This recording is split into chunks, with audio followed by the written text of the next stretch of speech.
How a life-saving drug that rescued hundreds of thousands of diabetics from starvation death over the past century became one of the most expensive and controversial medications in the United States, and why the price of insulin has often forced patients to choose between living or counting pennies.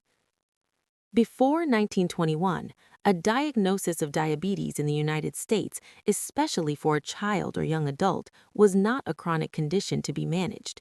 It was a death sentence delivered quietly in doctors' offices from Boston to Los Angeles. Families watched loved ones waste away with symptoms that were both baffling and merciless. Unquenchable thirst no amount of water could satisfy, relentless trips to the bathroom day and night, and rapid, visible emaciation that turned healthy children into skeletal figures in a matter of months. Physicians grimly called it sweet urine because a simple taste test of the urine revealed an unmistakable sweetness from excess glucose spilling uselessly out of the body. Without the hormone later named insulin, the pancreas could not help cells take in and use sugar for energy. The body turned on itself, consuming its own fat and muscle in a process contemporaries described as starvation to death or wasting away. This was no rare tropical disease. It struck American families across every social class. A boy in Chicago might collapse after recess, his parents rushing him to the hospital only to hear the devastating prognosis. A young woman in rural Iowa, newly married and full of dreams, would weaken week by week until her clothes hung loose on a frame that had once been strong and vibrant. The emotional toll spread outward. Parents sacrificed jobs, savings, and sleep to sit by hospital beds or kitchen tables, coaxing tiny spoonfuls of food into mouths that could barely swallow. Siblings learned grief far too young. Communities held fundraisers and prayer vigils, but everyone understood the grim truth. Survival was measured in months, rarely years. The only medical tool available in the 1910s and early 1920s was starvation dressed up as science. The most prominent approach was Frederick Allen's starvation diet, so severe it would horrify any American today accustomed to abundance. Patients were restricted to 400 to 600 calories per day, barely enough to sustain a small child, let alone support growth or activity. Meals consisted of meticulously weighed portions of leafy greens, a sliver of lean meat or fish, and virtually no carbohydrates at all. Bread, potatoes, fruit, and sugar were forbidden. The logic was brutal but rational: deprive the body of glucose it could not process, thereby slowing its own destruction. For a short time, it worked.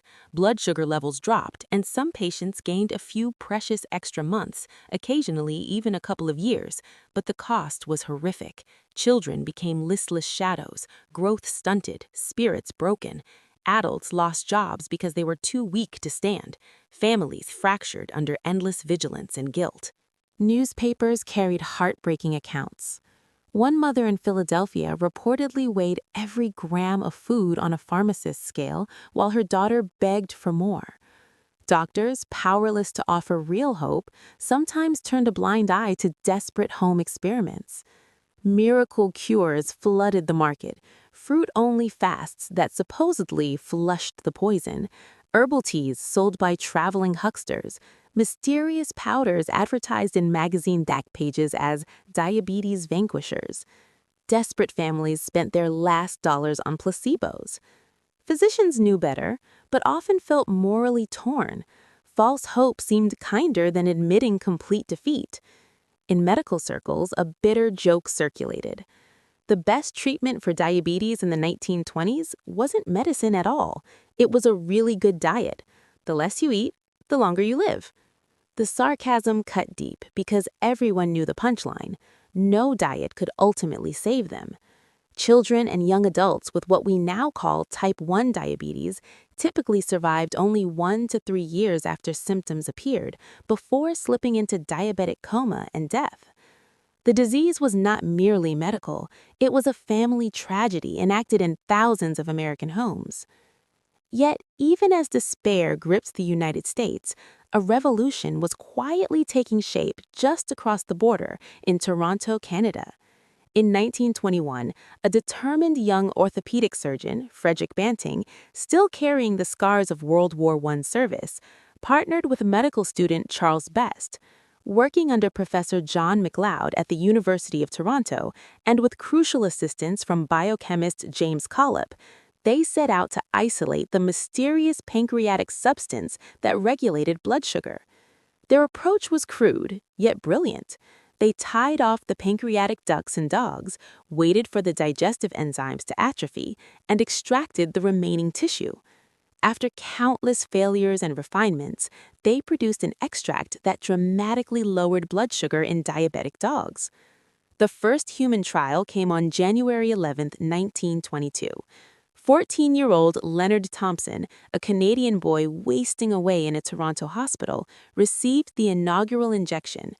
Under the old starvation protocols, he had weeks to live. Within hours, his blood sugar plummeted. Over the following days, energy returned to his frail body, his appetite stabilized, color returned to his cheeks. Nurses and doctors described the transformation as nothing short of resurrection.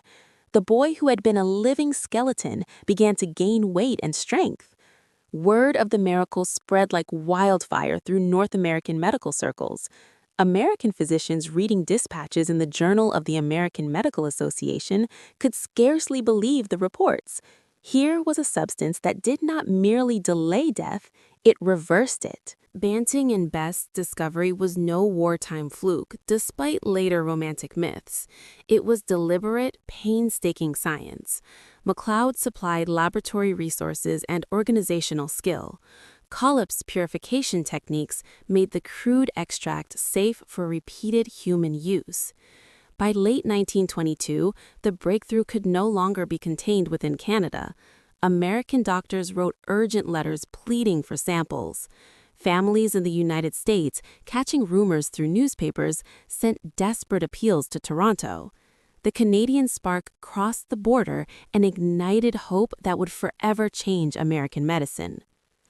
The bridge between Toronto's laboratory miracle and American patients was built by Eli Lilly and Company of Indianapolis, Indiana. In 1922, Lilly executives traveled north and secured a historic licensing agreement with the University of Toronto, gaining rights to mass-produce insulin on U.S. soil using the Canadian method. The challenge was immense. Insulin had to be extracted from the pancreases of slaughtered pigs and cattle, literally tons of animal tissue processed under strict sterility. Lilly chemists perfected isoelectric precipitation, enabling purification stable enough for safe clinical injection. By early 1923, commercial batches of Lilly insulin began reaching pharmacies and hospitals nationwide. Families who had counted calories in despair suddenly saw newspaper headlines proclaiming miracle drug saves diabetic children. Doctors in major cities rationed the first small supplies to the most critical cases. The change was immediate and visible. Bedridden skeletal children stood up, walked, returned to school. Parents wrote grateful letters to Lilly and the Toronto team, describing sons and daughters laughing again, playing outside, dreaming of futures once considered impossible. Insulin became front-page news. Pharmacies maintained waiting lists. Hospitals created special wards for supervised first injections. Excitement, however, bred unrealistic expectations and new myths. Some Americans whispered that insulin was an elixir of immortality, that a few shots would permanently cure the disease. Patients arrived at clinics expecting to leave diabetes free after a short course, only to learn the truth. This was not a cure, but lifelong replacement therapy. Doctors explained gently that while insulin opened the door to survival, it demanded constant vigilance. Cost added another layer of anxiety. Early vials were expensive, far beyond what many working-class families could afford without sacrifice. Insurance coverage was spotty or non-existent in the 1920s, so parents sold heirlooms or took second jobs to keep children alive. The miracle had arrived, but it carried a price tag that tested American resilience. Inside U.S. hospitals in the mid-1920s, insulin shifted from laboratory curiosity to clinical reality, though not without growing pains. Physicians lacked modern glucose meters and standardized dosing charts. Doses were estimated by body weight and crude urine sugar tests. Injections occurred in hospital wards because overdose, hypoglycemia, or insulin shock could cause sweating, tremors, confusion, seizures, or death. Nurses kept glucose solutions and orange juice ready at all times. Doctors learned through trial and error, adjusting doses daily while watching how patients felt and how much sugar appeared in urine. It was an imperfect system, yet lives were saved weekly. For families, the learning curve was steep and emotional. A mother in Detroit might sit beside her son's bed, watching the clock and praying the insulin peak would pass without shock. Teenagers, too meek for school weeks earlier, now faced new discipline, timing meals around injections, avoiding sudden exercise that could dangerously lower blood sugar. The medical community soon realized insulin was no short-course antibiotic to be discontinued once the patient felt better. It was a lifelong commitment requiring daily decisions. Myths persisted among patients who believed injections could eventually be stopped. Doctors countered with quiet firmness, explaining the underlying pancreatic failure remained. One physician of the era captured the bittersweet truth. Insulin is not a medicine, it is a key that opens the door to life, but the door stays open, and you must keep turning the key every single day. By the mid to late 1920s, the miracle moved from hospital wards into American homes. Standardized glass vials replaced makeshift batches. Reusable glass syringes with detachable needles, large and intimidating by modern standards, became available at pharmacies. Lilly and early manufacturers printed simple instruction booklets. Doctors held evening classes in hospital basements, teaching parents to boil needles for sterilization, draw correct doses, and rotate injection sites on arms, thighs, and buttocks to prevent lipodystrophy. Children as young as 8 or 9 learned self-injection, turning terror into a badge of responsibility and survival. Daily life for American diabetics settled into a new rhythm. Injections 2 or 3 times a day became routine as brushing teeth. Families synchronized meals around insulin peaks, breakfast, lunch, dinner carefully measured, with snacks to prevent lows. Urine testing kits using Benedict's solution provided rough home monitoring. A color change indicated whether more or less insulin was needed next time. The concept of diabetic discipline emerged. Regular schedules, consistent carbohydrate intake, constant self-awareness. Schools made accommodations for children needing mid-morning snacks or urine checks in the nurse's office. Employers noticed workers with diabetes could now hold steady jobs rather than fade away. Public perception evolved. Old myths that insulin could be swallowed like a pill or discontinued after a while faded as real patient stories spread through newspapers and radio. Pharmacists became educators, demonstrating technique and reassuring families that home injections were safe when done correctly. Skepticism lingered. One 1927 newspaper columnist quipped, "Sticking needles into yourself every day? That sounds like playing doctor in your own kitchen." The sarcasm reflected genuine unease, but results spoke louder. Thousands of children who would have died were now growing up, graduating high school, marrying, raising families. For the first time in history, type 1 diabetes in the United States became a chronic, manageable condition rather than a terminal one. Insulin had not only saved lives, it had redefined what living with diabetes could mean. Decades passed, and insulin remained the cornerstone of American diabetes care. Yet, in the 2000s and especially the 2010s, a new crisis emerged that turned the miracle drug into a symbol of financial desperation for millions. While insulin prices in most developed countries remained stable or declined, in the United States, they skyrocketed. By 2019, the average list price per unit reached about 33 cents. For a typical person with type 1 diabetes using multiple daily injections or an insulin pump, Annual out-of-pocket costs without robust insurance could easily exceed $3,000 to $6,000, often far more. This was several times higher than prices in Canada, Europe, or Australia. Patients nationwide began making heart-wrenching calculations. Some rationed doses, stretching a month's supply into 6 weeks by skipping or reducing injections. Others switched to older, less convenient formulations that were cheaper but carried higher hypoglycemia risk. Media stories flooded in. A California college student skipped doses to afford textbooks and ended up in the ER with diabetic ketoacidosis. A Texas working mother chose between insulin for herself and groceries for her children. Young adults moved back home because they could no longer afford both rent and medicine. Hospitals reported rising admissions for life-threatening complications tied directly to underdosing. Medical organizations issued urgent warnings. Congressional hearings put the issue on the national stage. A drug invented to rescue people from certain death had become a stark illustration of how access to essential medicine in America could depend as much on insurance status as on medical need. The human cost was profound. Families described sleepless nights worrying whether tomorrow's vial would be affordable. Some turned to crowdfunding, posting desperate pleas for prescription help.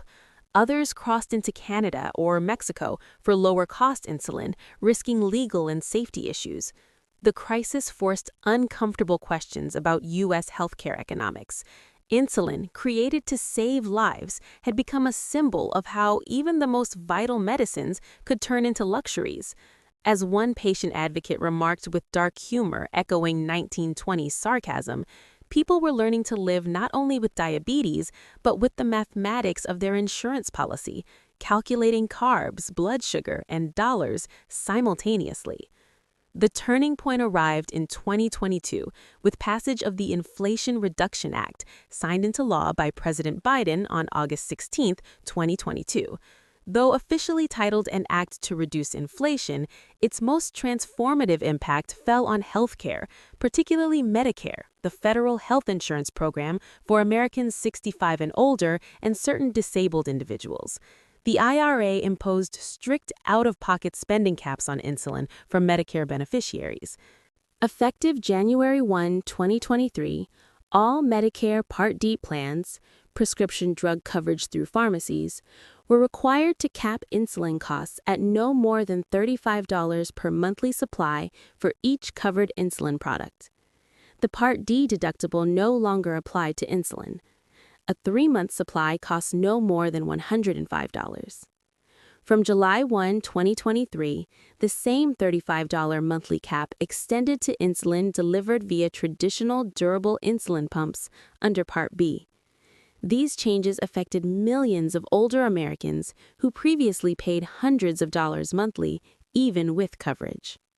The law went further.